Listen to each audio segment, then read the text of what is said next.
Isang magandang lalaki ho ako. Sana all. Sigurado ka ba lalaki ka?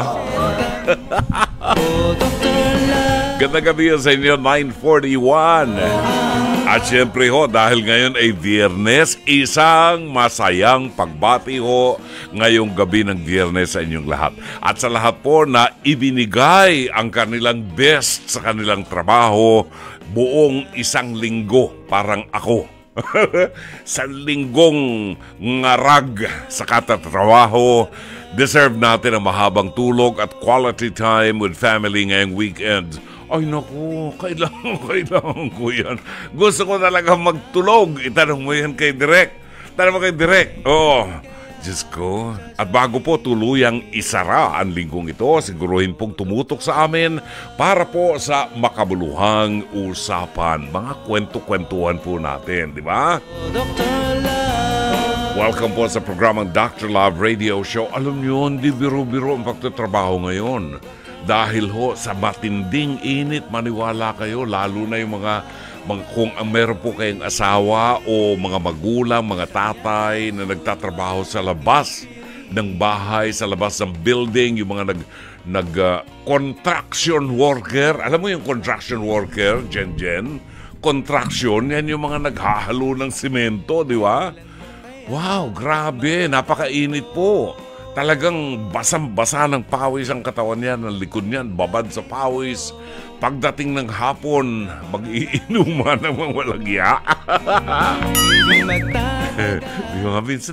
minsan nagtataka ako nung pinapagawa ko yung building ko. Pinapanood ko yung mga construction workers.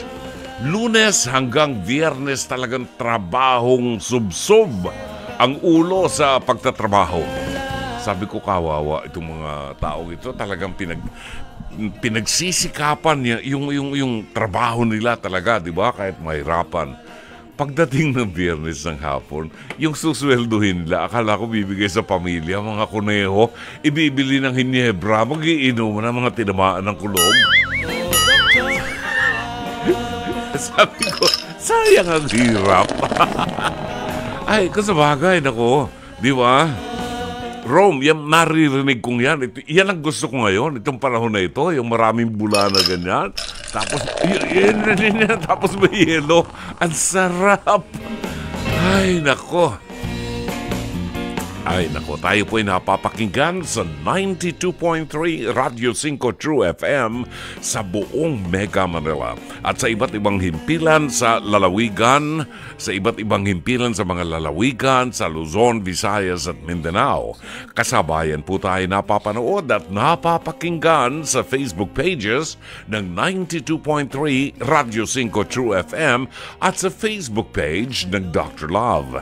Pakishare din po ang live stream ng ating episode at para naman po sa mga nais maging bahagi ng programang ito, magbahagi ng inyong istorya, maaari kayong magpadala ng inyong mga mensahe, mga liham kasaysayan, problema, whatever, chumachenes, pagbate or whatever sa ating email address.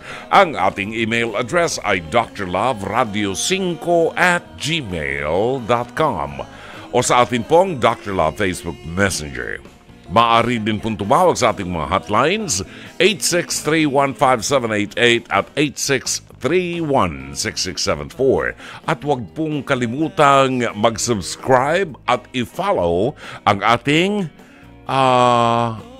YouTube channel. Meron tayo. Anyabang naman talaga si Jen.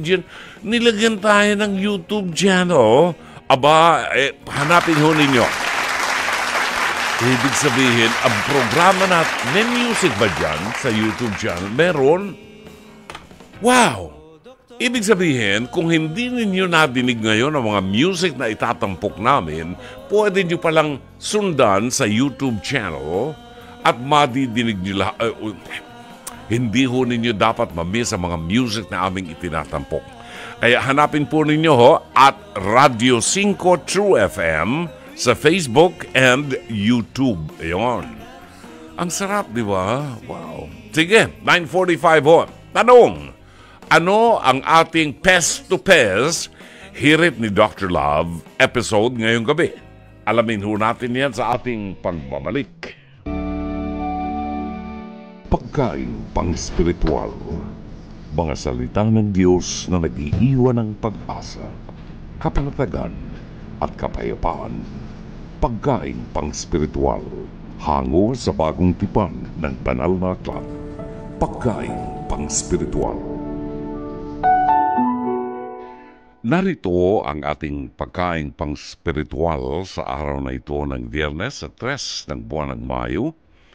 Kafiestahan ni St. Philip and James, the Apostles, San Felipe at Santiago. Yung James kasi sa Spanish, Santiago, yan. At ang mabuting balita ay matatagpuan po sa 14 na kabanata ng Ebanghelyo sangayon kay San Juan, talata 6 hanggang 14. Sinabi ni Jesus sa kanya, "Ako ang daan, ang katotohanan at ang buhay. Walang sino mang makakapunta sa Ama maliban sa pamamagitan ko. Kung ako ay kilala na ninyo, kilala na rin ninyo ang aking Ama. Mula ngayon ay kilala na ninyo siya at nakita na ninyo siya." Sinabi ni Felipe sa kanya, "Panginoon, ipakita mo sa amin ang Ama at yun ay sapat na sa amin." Sinabi ni Jesus sa kanya, "Felipe, matagal ng panahon na ako ay kasama ninyo at hindi mo pa ako kilala. Ang nakakita sa akin ay nakakita na sa Ama. Bakit mo sinasabi, ipakita mo sa amin ang Ama? Hindi ka ba sumasampalataya na ako'y nananahan sa Ama at ang Ama ay nananahan sa akin? Ang mga salitang sinasabi ko sa inyo ay hindi ko sinasabi sa ganang aking sarili. Ang Ama na nananahan sa akin, siya ang gumagawa ng mga gawain. Sampalatayanan mo ako na ako ay suma sa Ama at ang Ama ay suma sa akin. Ngunit kung hindi, sumampalataya ka sa akin dahil sa mga gawa. Katotohanan sinasabi ko sa inyo, siya na sumasampalataya sa akin ay gagawa rin ng mga gawang ginagawa ko. Higit na dakilang mga gawa kaysa sa mga ito ang gagawin niya, sapagkat ako ay pupunta sa Ama. Ano man ang inyong hingin sa pangalan ko, yun ay gagawin ko upang maluwalhati ang Ama sa pamagitan ng Anak. Kung hihingi kayo ng anumang bagay sa aking pangalan, gagawin ko yun." Giliw na mga kapatid, ang mabuting balita ng Panginoon. Pagkain pang-spiritual. Mga salita ng Diyos na nag-iiwan ng pag-asa, kapanatagan at kapayapaan. Pagkain pang-spiritual. Hango sa bagong tipan ng banal na aklat. Pagkain pang-spiritual.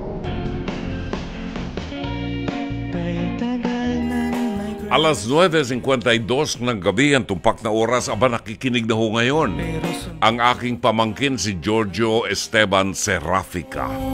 At siyempre, kahawak kamay niya at habang sinusuklayan si Mama Emma na ngayon ho ay nakikinig sa atin. Ang sweet naman, di ba? Habang sinusuklayan yung kanyang mama, nakikinig ho sa atin at inaabangan ang mga programa natin at ang mga awiting atin pong itatampok. Sabi ni Giorgio, "Nakaw, hey, may YouTube channel na. Pwede na i-retire ang transistor." Okay. Alas 9:53. Teka muna. Ito po ang ating Pest to Pest, Hirit ni Dr. Love. Ito po ay napanood kanina sa Pest to Pest Ito po'y sumasa inyo Lunes hanggang Biyernes sa TV5 alas 11 ng umaga hanggang alas 12 ng tanghali. At may replays po ito ng alas 8 hanggang alas 9 ng gabi sa Signal TV 1PH. Magbabago yata ang schedule. Medyo mapapaaga yata, if I'm not mistaken, ang face-to-face. Soon. Nachismis ka agad. Basta yun ang balita namin. Medyo mababago ng konti ang schedule ng face-to-face, pero alam namin na hahanapin ho ninyo yan at aabangan nyo. Narito ang ating Pes-to-Pes, hirit ni Dr. Love. Ang ating episode ngayong gabi, iinog po sa mga nanay na humahalo sa away ng kanilang mga anak at mga bata. Ayan. Ang ating title ngayong gabi, Nanay-Nanay, Nanay sa Nanay, Pes to Pes. Ganon. Nanay sa Nanay, Pes to Pes. Nagkaharapan ho ang mga nanay na parehong pumapatol sa away ng kanilang mga anak. Narito ang ating episode ngayong gabi. Isang kapitenya ang kasama natin ngayong umaga. Ate Mary Grace, ikwento mo ang init ng ulo mo. Hindi ko naman po alam yung nangyari. Kung hindi pa sinabi sa akin ni Christine, hindi ko pa po alam na nasaktan na pala yung anak ko ni Rowena. Paanong sinaktan ng anak mo? Kasi po, yung anak po ni Christine at saka yung anak ko po, naglalaro po ng basketball. Mga ilang taon to? 14 po. Mga binatilyo. Yes po. And then, ano nangyari? Nanggugulo po yung anak ni Rowena. Ngayon po, yung anak ko naman po hindi yung basta-basta mananakit kung hindi po yan nakukulitan eh. Tapikon po ng anak ko, nabatukan niya po yung anak ni Rowena. So ano ang nangyari? Bakit ikaw ang naunang magreklamo rito? Pagkatapos po nang nangyari, hindi ko po alam na si Rowena rumesback dun sa anak ko. Samantalang pwede niya namang sabihin sa akin. Paano niya niresbakan? Sinaktan niya rin yung anak ko. Dapat sinabi niya sa akin, kung may problema siya sa anak ko, dapat ako yung una niyang kinausap. Tama ka dyan. Tama ka dyan. Saka Mama Carla, nabatukan lang naman ang di sinasadya eh. So ngayon, paanong pananakit ang ginawa? Hinampas daw po yung anak ko, ni Rowena. So nagalit ka? Siyempre naman po, nanay po ako eh. Wala po siyang karapatang saktan yung anak ko. Okay. Malalaman natin kung may karapatan o wala. Si Rowena, pasok!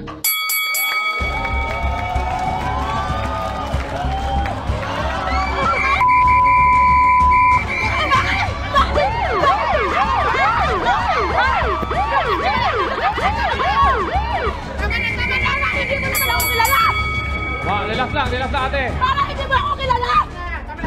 Di ba kilala mo naman ako? Teka lang ha, kalma muna. Kalma lang. Okay, naramdam natin ang paghihimagsik ng isang ina. Diretsahang tanong, anong eksakto ang nakita mong away ng mga bata? Wala po akong nakita, ma'am. Si Ate Lorna po pumunta sa bahay, naglalaba ako ba? Sabi niya, si Bansag po sa akin, Nine, yung anak mo, binadukan ng anak ni Mary Grace. Ngayon po ako, napasugod po ako kasi 9 years old po yung anak ko, ma'am. 9 years old. Makulit po talaga. Tapos po, pinuntahan ko yung anak niya. Tinanong ko, bakit binatukan mo? Sinagot-sagot ako ng pabastos. Natural po, bilang matanda. Bata ang sumagot sa'yo, matatapik mo po sa braso. Sabi ko sa kanya, kulang ka sa disiplina ng magulang mo. Ako, anak ko. Ano yan? Ano ng pangaral yan? Sabi ko sa kanya, dapat sinumbong mo na lang sa akin na, ate, yung anak mo nanggugulo sa basketball namin. Dapat ginano mo na hindi, binatukan mo lang dahil napikong ka, hindi mo nasaway. Sabi ko sa kanya. Okay, paano mo naman nasakta ng isang 14 years old? Tinapi ko lang po sa braso, ma'am. Kasi nga po, grabe pa siya kung makapanagot sa akin. Pagkatapos mong tinapik, anong sinabi sa'yo?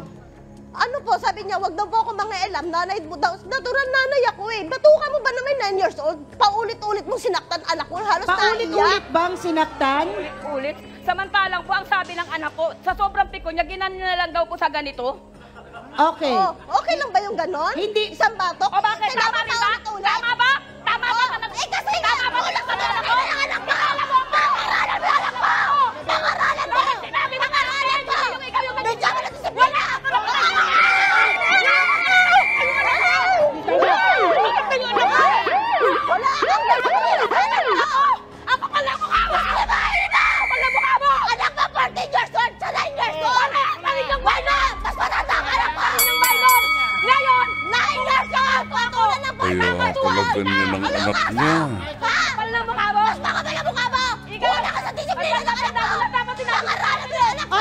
teka lang ha, teka lang.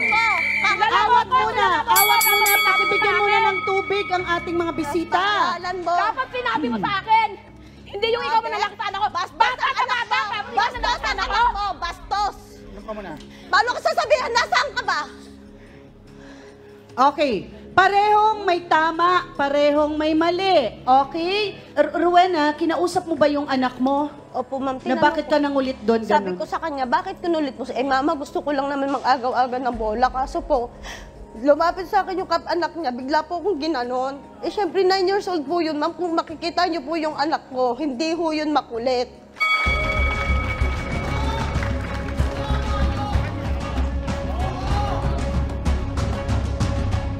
Wala naman.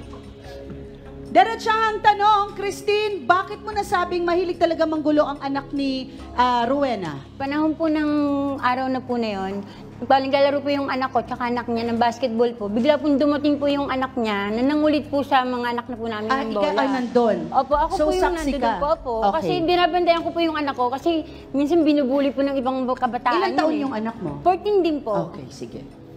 Ayun nga po, bigla pong inapi ko na po yung anak po niya kasi nung una po, hindi po pinapansin nung anak ko tsaka anak niya, yung anak niya sa pangungulit. Nung bandang huli po, napiko na po yung anak nito, kaya nabatukan na po yung bata. Okay, ito ay 9 years old. Gaano ka kulit para mapikon ka? Kasi 9 years old lang naman ito. Nangaagaw po kasi siya ng bola eh. Hindi mo po siya kasali sa laro. Naglalaro yung dalawang 14 years old, kabinatilyohan po. Biglang papasok po yung anak na para mangulit aagawin yung bola. Sino po naman po na yun? Okay. I think hindi nyo naturuan yung mga anak nyong makipaglaro din sa mas younger boys. Kasi kung naglalaro la, sorry Ate Christine, dapat inihingi ko lang yung pangunawa mo sa sinasabi ko. Ate Christine and Mary Grace, no? May mga kapatid bang bata yung mga anak ninyo? Wala po. Okay. So, hindi ba talaga kayang tingnan yung 9 years old na parang kalaro din, na maintindihan nilang gusto lang sumali? Para po kasi sa kanila, practice po nila yun eh. Practice po nila yun. Kumbaga, train sila. Nakaka-distract yung anak niya eh. Gaano kalakas ang batok para mapasugod ka? Ano ba talagang nakarating sa'yo, Ate Rowena? Kasi po, ma'am, pagpunta po ng anak ko sa akin, naiyak. Mama, binatukan ako ng anak ni Ate Grace. Anong klaseng batok ganyan, mama, oh? Umiiyak siya, ma'am, nang umuwi sa akin. Siyempre sa akin bilang magulang, dahil pinundahan ko siya, bakit binatukan mo yung anak ko? Makulit eh. Huwag ka mga alam, sabi niya sa akin gano'n. Sobrang gigil ko sa kanya dahil minor din siya. Kung sagot-sagutin niya ako, gano'n-gano'n lang. Totoo yan. Para, huwag kang mga alam! Wala kang alam! Wala kang alam! Huwag kang mga alam! Natural, 9 years old! Saan ka nakakita ng basket mo lang hindi nagkukulo? Ha? Saan ka nakakita ng basket mo lang hindi nagkukulo? Walang basket mo lang hindi nag-aagawan! Ha? Wala ka nakikita ang basket mo lang hindi nag-aagawan! Wala ka kasing alam sa anak mo! Wala kang alam, sigurado ka! Magbawas ka sa pagkananay ko! Magpagpagusgahan ng mga Nasaan ka ba? Okay, teka lang ha, teka lang. Natural ka kami ka! Teka lang ha, teka lang. Ate Mary Grace, ang tanong mo, nasaan si Rowena nung araw na naglalaro ang mga anak nyo? Ikaw, nasaan ka nun? Ako po kasi ma'am, parent leader po ako ng aming lugar. Ngayon, madalas po akong ipatawag, meeting, mag-a-assist ng mga member ko, house to house, ganun pong ginagawa po namin. Kung wala naman po akong mga meetings na ganyan, rumaraket po ako. Lahat po ng klase ng racket, pinapatulan ko. Parent leader? Yes po. Unahin natin si Dr. Love. Thank you, Mama Carla. Maraming salamat. Alam niyo, nakikita natin dito talaga yung karakter ng isang tunay na ina. Ipaglalaban talaga yung anak. At minsan, kahit alam nating nagsisinungaling tayo, ipaglalaban pa rin yung anak. No? Sa kasong ito, mahirap hatulan dahil wala tayo doon. So pagbabasihan lang natin yung demeanor ng bawat isa, ang kilos ng bawat isa at ang statements nila. Ano? At ito'y away ng mga bata na nauwi sa away ng mga magulang, lalong lumala. Masama din ang loob, nasaktan din si Rowena dahil yung anak niya na batang-bata, 9 years old, ay nasaktan ng 14 years old, kaya kinonfrontan niya yung batang nanakit. Ang problema dito, mukhang na-agitate palalo si Rowena dahil sa demeanor ng bata na pinagsasagot siya at binastos siya nung bata. Baka lamang nagagaya ang anak niyo sa inyong pag-uugali. Yung lumalabas na masamang salita sa ating bibig, galing yan sa puso. Pusong punong-puno ng galit. Pag-aralan niyo. Maraming salamat, Mama Carla. Maraming salamat din sa iyo, Brother John. Yun, sinasabi ko eh. Kakainit ng dugo, no? Itong si Grace, si Mary Grace, na parent leader daw. Parent leader. Diyos ko, yung demeanor mo sa harap ng national television, kung makapagmura ka, di ba? At palaaway ka. Paniniwalaan ko yung kalaban mo, si Rowena, na ang anak mo walang disiplina. Hindi marunong gumalang sa kapwa. Bakit? Kasi nakikita sa'yo. Kuneho ka. Siya, sige. Baka meron kayong komentaryo, maaari po ninyong ipadala ang inyong komentaryo sa ating Pest to Pest. Hirit ni Dr. Love, ang away ng mga nanay sa nanay, Pest to Pest. Pwede po ninyong ipadala yan sa ating Facebook live stream, sa ating Facebook Messenger ng Dr. Love, or pwede po kayong tumawag sa 863-15788 at 863-16674. Alas 10:05. Maraming salamat po. At ikatlong araw ng buwan ng Mayo. Ayan. And the time is 19 minutes after 10 o'clock. Patiin muna natin ang mga nagpadala ng mga pagbati sa ating programa. Unahin natin ang kaibigan kong si Gigi Alindogan at patiin din natin si Kuti Mercado ng Simplicity Crafts and Frames. Meron akong ako'y bibiyahe dyan Santa Rosa, Laguna para madala yung aking ipapa-frame na aking binili sa Nadju, Korea na napakagandang painting ni Julia Kim, painted on tela, yung pinagpintahan niya parang silk, parang ganun. Alam nyo, pagka medyo mamahali na ganyan, hindi ko pwedeng ipagkatiwala kung kani-kanino lang. Kaya dadali natin dyan kay Gigi Alindogan. Maraming salamat, Gigi, ha? I'll see you soon. Alan ni Hungko, magandang gabi at buwabati po ng Blessed Friday.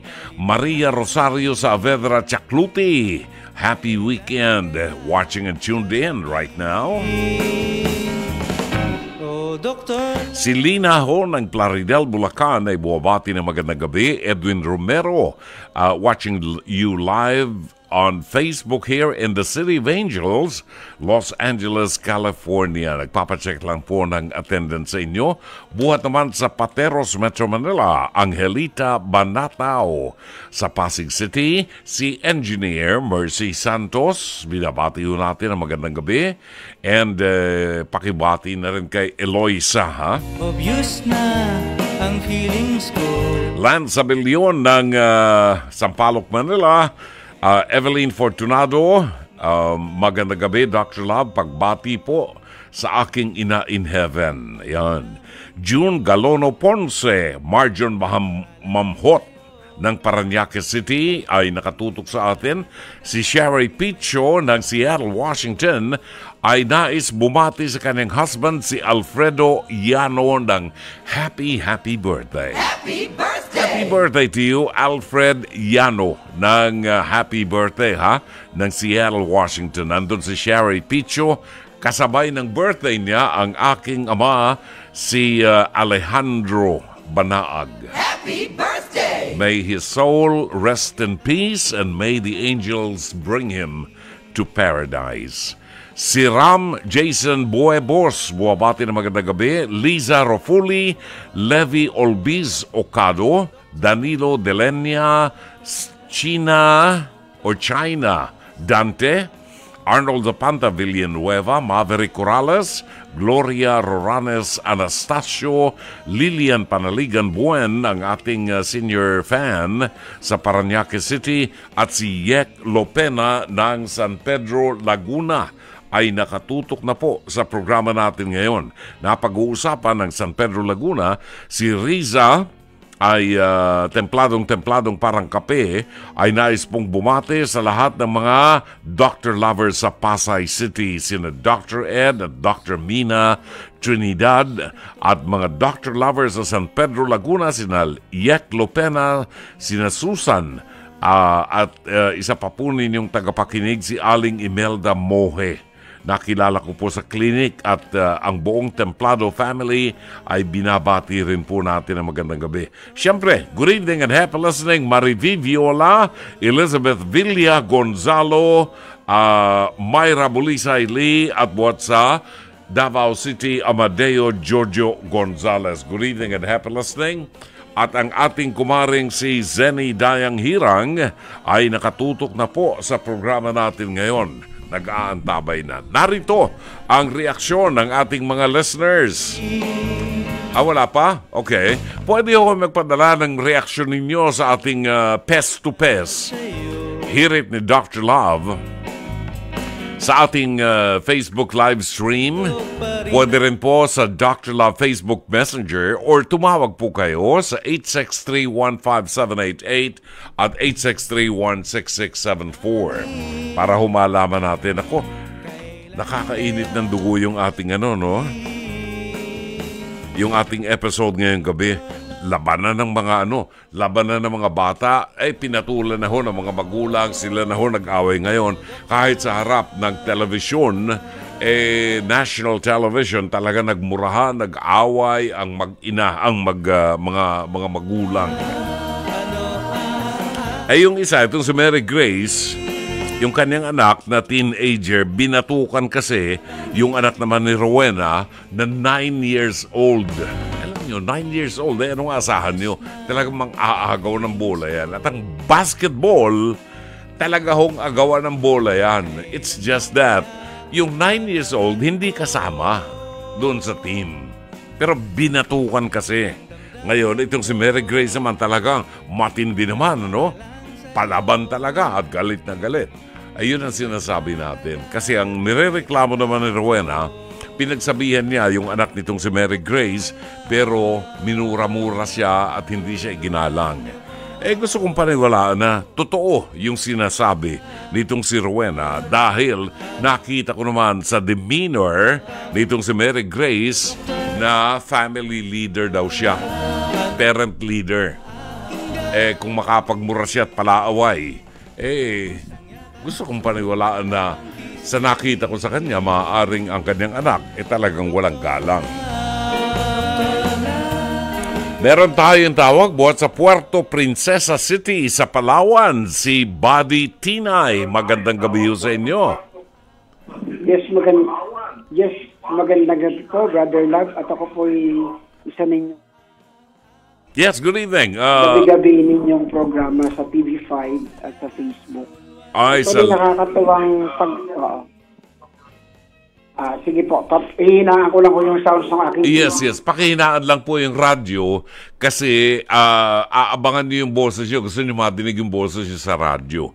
Pagka ganun, madidelay ho tayo kasi may konting delay tayo pagka nasa telepono yung kausap natin. Buhat sa Puerto Princesa, Palawan, si Mang Buddy Tinay. Mang Buddy, kumusta? Brother Love, ako po isa ninyong tagapakinig. Hindi lamang po sa inyong programa, maging sa inyong face-to-face. Ay, salamat. Oo, thank you. Sa TV5. At ako po fans ng TV5. Magmula po nang lumipat ang Itbulaga sa inyong istasyon. Kami po ay iniwanan na ho namin yung dating istasyon na kinaroroonan nila. At ako naman po ay talagang maging noon pa man, ay taga-subaybay na ninyo. Salamat, Mang Buddy. Alam mo, kaninang tanghali, nanonood ako ng Itbulaga. Very wholesome. Very wholesome. Nakakatuwa. pampamilya talaga. Walang bastusan. Walang bastusan, di ba? Anyway, So, kayo po ay taga... yes po. Saan po kayo sa Puerto Princesa, Mang Ako Buddy? po isa rin po akong vlogger, broadcaster sa isang stasyon dito sa Puerto Princesa. Matagal na rin ho ako sa larangan. Saan po kayo dyan nakatira? Ako po yung taga Barangay Siksikan, Puerto Princesa City. I see. Kami po dyan napatira sa JP Rizal Street. Dyan po ako lumaki. Nag-aral ako sa Puerto Princesa Pilot Elementary School. Yes, opo, Brother Love. Yun, tapos... Taga Rizal Avenue po kayo. Yun. Tapos, Yes, po. meron po kaming property dyan sa Bangkaw. Opo. Yun ang naipundar ng tatay ko dyan. Sa Bangkaw. Mahal na mahal ko yung Puerto Princesa. Ang mga kapatid ko ay nag-aral po dyan sa Trinity College. Tsaka sa Ngayon Palau. po ay Holy Trinity University na yun po ngayon. Ako din po ay graduate ng Holy Trinity College. I see. Na ngayon ay Holy Trinity University. Hindi po ba mga Dominicana yung mga madre dyan? Yes po, Dominican Sisters po ang Dominican namumuno, Brother Sisters. Dahil nung araw, nung maliliit kami, sinisilip namin yung mga Dominican Sisters na yan kung mahaba ang buhok, hindi, mga kalbo. Opo. Yung mga kabataan namin nung araw. Opo. Ako po ay laki rin ho sa Palawan, pero ang aming probinsya po ay from Masbate City. Sa Masbate. Okay, Yes. balikan natin, Mang Buddy. Ano po ang komentaryo nyo sa ating face-to-face? Hear it ni Dr. Love. Actually, nakaka-dismaya nga po na napapanood ho natin yung mga magulang na nag-aaway at kumakampi sa kanilang mga minor de edad na anak. Pero sa sitwasyon ng mga kabataan ngayon, Brother Love, ay talagang sa tingin ko ay kulang na sa pagdidisiplina ang magulang. Ay, totoo. Dahil kung titignan mo, ang isa sa pinakamabigat na batas ngayon kung bakit yung mga kabataan natin sa kasalukuyan ay masyadong halos hindi na nakikinig sa magulang. Una doon, yung influensya po ng social media.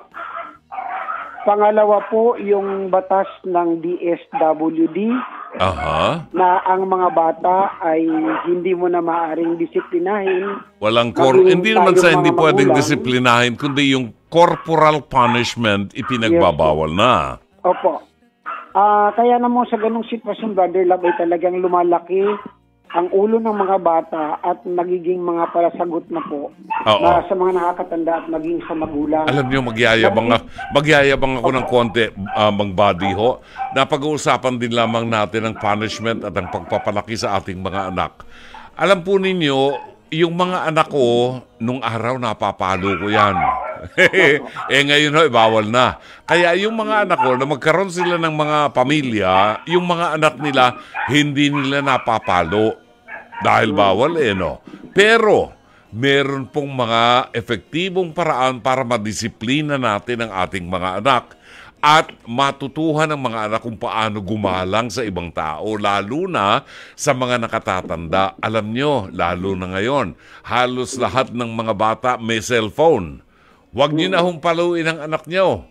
Kunin nyo ang cellphone nila at i-ground po ninyo ng 1 linggo. 1 linggo lang, walang cellphone. Pag hindi tuminuwi ang mga bata ngayon, maniwala kayo.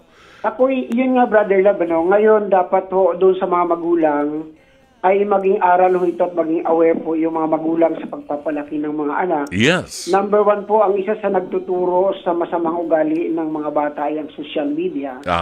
At Brother Love, isa yung ang mga bata ay dapat bigyan lamang ng limitasyon sa paggamit ng kanilang gadget. May oras. Ngayon po ang mga bata, kung titignan mo, ngayon lang dito sa aking tahanan, kami po ay mayroong 10 years old na bata.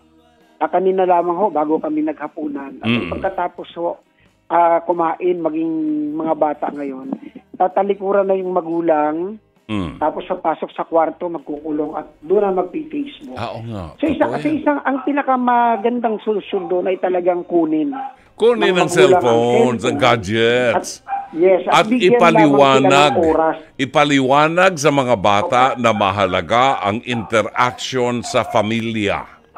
Alam nyo, yun po, Brother Lab, yun po ang isang problema natin ngayon, na mas marami na hong panahon ang kabataan sa paggamit ng social media o ng cellphone kaysa sa pakikipag-usap sa magulang. ano po Pero ang... dapat po ang gawin ng isang magulang ay tanggalin ang cellphone at pagkatapos magkaroon ng pagkakataon sa isang pamilya na magkaroon ng isang pag-uusap bago pagkatapos o bago matulog. Kailangan napakahalaga ang una ng po, pagpapaliwanag. ang una pong dapat tanggalan ng cellphones ay mga magulang. Ang unang tanggalan ng gadget ay mga magulang. Alam nyo, miski anong turo natin sa mga anak natin, pag hindi nakikita ng ating mga anak sa atin yung itinuturo natin, wala hong kwenta yung tinuturo nyo. Maniwala kayo.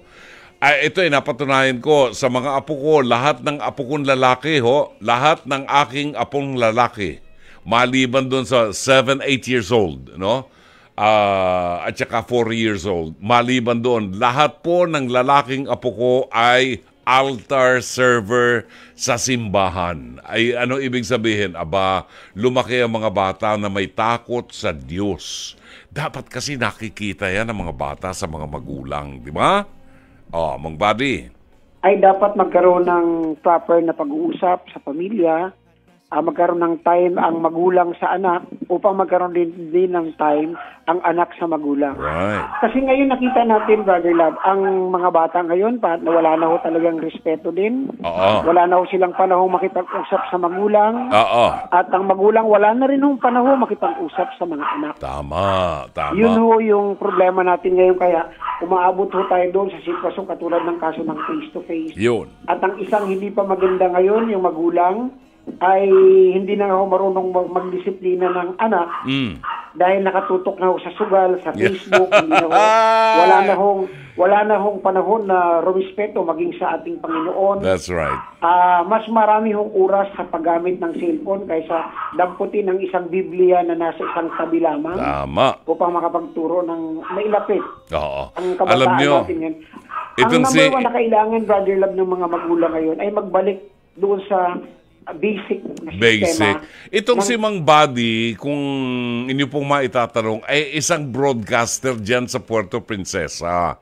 Kaya, mapupunan nyo, madaldal din siya kagaya ni Brother June. Inuhanap buhay namin talaga pag broadcaster ka. Well, anyway, Mang Buddy, maraming salamat po sa inyo, at sana sa Monday, makasama ka namin uli sa ating programa. Maraming salamat po, Brother Lab. Ako po every time nakatutok sa inyo. Thank you. Binabati ko po ang lahat ng lagi kong sinishare yung program niyo sa gabi. Wow. Gusto ko yung mga news ninyo, yung mga music ninyo. Opo, salamat po. At sinishare ko ito sa aking Facebook na marami din akong followers. That's so nice. Dahil po napaka-informative and religious po ang inyong programa. Thank you. I hope to see you pag napasyal po kayo dito sa Maynila. Thank you! Maraming salamat. Thank you. Si Mang Buddy Tinay ng Puerto Princesa, Palawan. Oras natin, alas 10:35 ng gabi.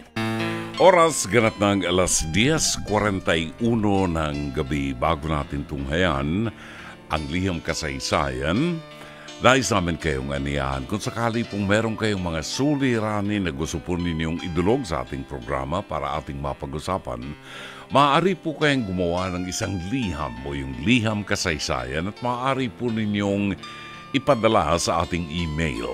Ang ating email address ay drlove5 5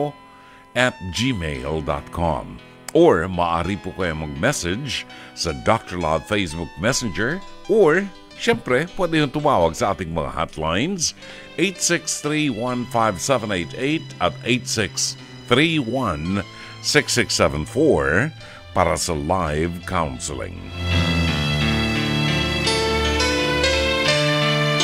Narito ang liham kasaysayan na ating itatampok ngayong gabi. Dear Dr. Love, magandang gabi po sa inyo at sa lahat ng inyong mga tagapakinig. Ako po si Laura ng Pampanga. Senior citizen na po ako at ganun din po ang aking asawa. Kasama ko pa rin po sa bahay ang aking asawa at ang bunso naming anak na nasa 30 anyos na. Brother June, pasensya na po kayo at sa edad kong ito, heto't kailangan ko pa rin sumangguni sa suliraning kinakaharap ko. Ako po at ang aking asawa ay hindi kagandahan ng naging buhay. Kasal po kami, pero meron po kaming parehong kanya-kanyang anak sa mga una naming asawa. Pero isa lamang po ang anak namin sa isa't isa. Ang anak ko po sa una kong asawa, may mga pamilya na. Nasilip na lamang po sa akin paminsan-minsan, samantalang ang anak naman po ng asawa ko hanggang ngayon ay mga nakasandal pa rin po sa kanya. Mga matatanda na at may pamilya na rin po. Ang nakaiinis po at ang pinoproblema ko po, Brother June, ang anak ko po na bunso na bukod tanging anak namin, tila baga naging tagasalo niya ng obligasyon. Naaawa po ako sa anak ko. 30 anyos na po siya pero hindi pa rin po magawang magpamilya dahil nauubos halos ang buong buhay sa kakakayod para sa aming mag-asawa. At isinama pa ng asawa ko ang mga anak niya. Brother June, ang anak ko po ang nagbabayad ng upa ng mga kapatid niya sa ama. 4 po ang mga yun at may mga anak na rin. Siya rin po ang hinihingan ng panggastos araw-araw. Bukod po dyan, ang anak ko rin po ang bumabalikat ng bayarin dito po sa aming bahay. Maging ang pang-araw-araw at mga panggamutan naming mag-asawa. Hindi man po magsalita ang anak ko, alam ko po, ramdam ko po, pagod at hirap na po siya. Nasasaktan po akong makita na parabang nauubos ang buhay niya para sa amin at sa mga kapatid niya sa labas. Hindi naman po sa masama ang ugali ko, hindi rin naman po dahil sa hindi ko naman mga anak yung mga yun, ang akin lamang po, nasasayangan po ako sa buhay ng anak ko. Gumapang para makapagtapos ng pag-aaral, nangarap para hindi matulad sa amin ng kanyang ama ang buhay, pero eto siya ngayon, hindi makaahon dahil sa bigat ng mga dinadala. Madalas po naming pag-away ang mag-asawa ang issue na ito, Brother June. Lagi kong sinasabihan ng asawa ko na baka pwedeng pagsabihan niya mga anak niya na huwag namang abusuhin ang anak namin. Huwag iasa sa anak namin ultimo mga bisyo nilang pang-inom at pang-yosi. Nadudurog po ako, pero ang asawa ko magagalit lang po sa akin at sasabihin pabayaan ko na lamang daw po at gano'n naman daw dapat ang magkakapatid. Pero Brother June, kawawa naman ang anak ko. Sa tuwing susubukan ko namang kausapin ang anak ko kapag nakakakita ko ng libreng oras niya, ngingitian niya lang po ako, Brother June, at sasabihin po sa akin, okay lang, Nay. Hindi ko na mapipigilang pumatak ang luha ko kasi bilang ina, nababasa ko na hindi okay ang ngiti niya. Minsan naman, binibiro ko siyang mag-asawa na para sakaling kapag nakapag-asawa na siya, maputol na ang ugnay niya sa mga kapatid niya at i-prioritize niya ang buhay niya. Kaya nga lamang sobrang subsub siya sa trabaho. At sa tuwing bibiruin ko siya, sasagot lamang po siya na wala raw magtsatsaga sa kanyang lalaki dahil halos sa opisina na raw siya nakatira. Ako naman po kahit senior na, sinubukan ko pong mag-apply kahit pagbabantay ng mga tindahan. Wala nga lamang pong tumanggap sa akin, siguro dahil nga matanda na ako at mabagal ng kumilos. Sa hangarin ko naman po kasi ay para kapag nagkaroon ako ng kita, ako na ang sasalo sa mga bayarin sa bahay namin, makabawas man lamang sa pasanin ng aking anak. Pero wala, wala pa rin po akong maitulong at magawa. Brother June, ano po ba ang pwede kong gawin? Gusto ko pong matulungan ang anak ko. Gusto ko pong maging masaya siya sa buhay. Ayoko pong mapako siya sa pagiging tagabuhay lang ng mga kapatid niyang ni minsan hindi nasubukan magbanat ng buto. Mga lalaki pa naman. Lubos na gumagalang, Laura ng Pampanga.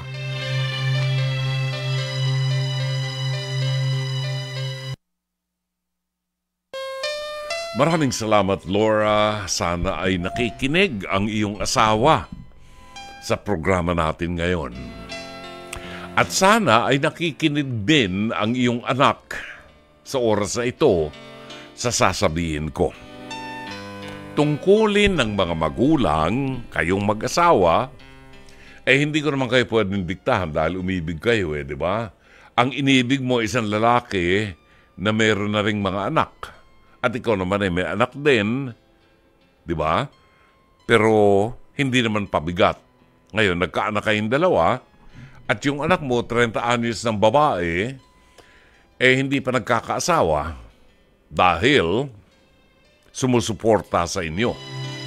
Sana ay nakikinig ang asawa mo at hindi mo nabanggit ang kanyang pangalan. Well, doon sa asawa ni Laura ng Pampanga na nagpadala ng liham na ito, kaibigan,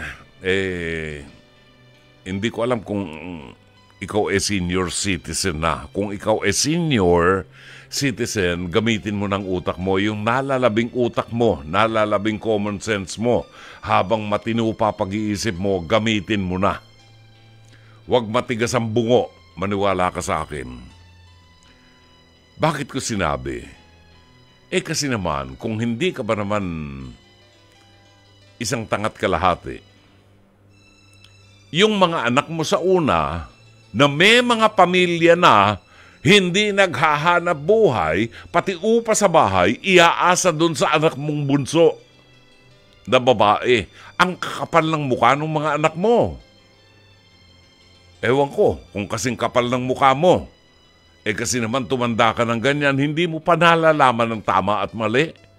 Bakit pinaaasa mo dun sa anak mong bunso ang buhay ng mga anak mong may asawa na, mga lalaki pa naman, ayaw maghanap buhay at magbanat ng buto at iaasa ang lahat pati upa sa bahay sa anak mong bunso?